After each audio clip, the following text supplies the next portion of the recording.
Lagay ko na yung katumba guys para mag-amoy na yung katumba. Tapos, tikman ulit natin kung tama na yung lasa. Sabaw tayo mag...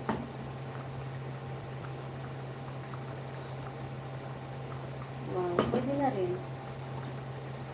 Pero gusto ko na salt. Lagyan kayo natin itong fish sauce. Yung lasa kaya pag yung ganyan.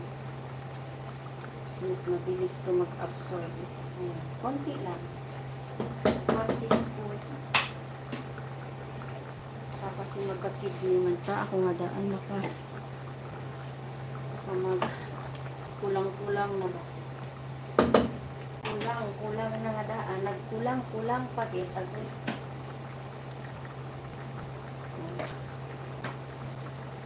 Ilagay na natin ang ating ampalaya na lang at saka yung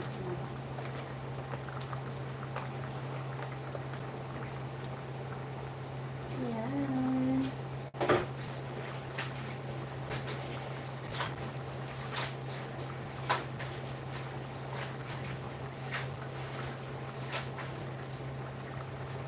On the wings of love.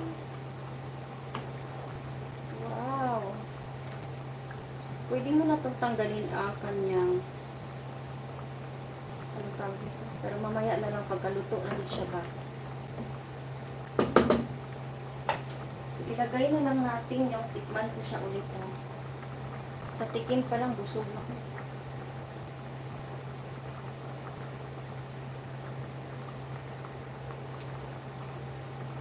Matamis talaga siya.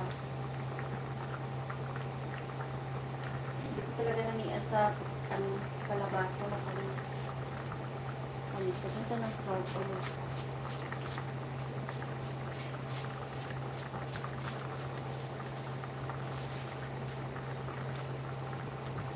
So, tagaling ko na ito siguro ng aton na parang ang gulo niya tingnan dito.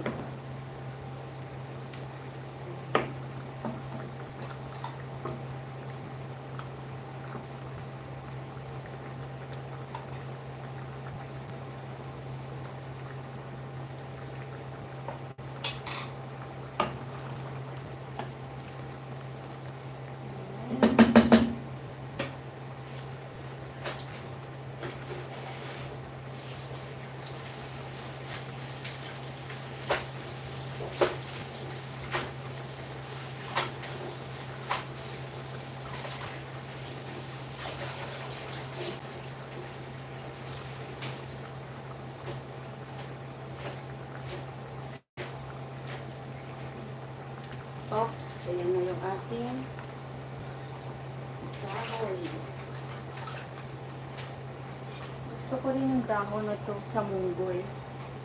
Alugbati sa munggo guys. Super sarap ha. So, wala nang sabaw.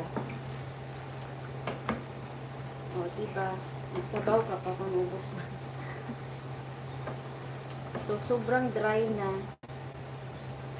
Wala nang sabaw guys. Ang kalabasa talaga magluto ka nito. Matamis ang sabaw.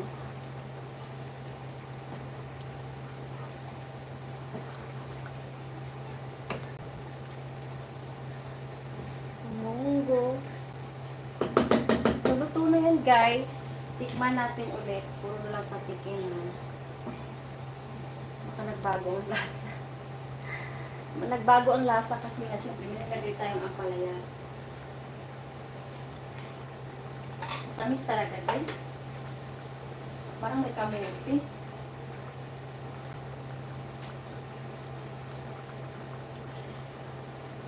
Parang siyang may kamote.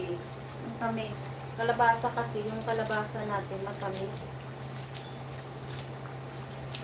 Pero at least ano siya, natural na tamis. Walang asukal.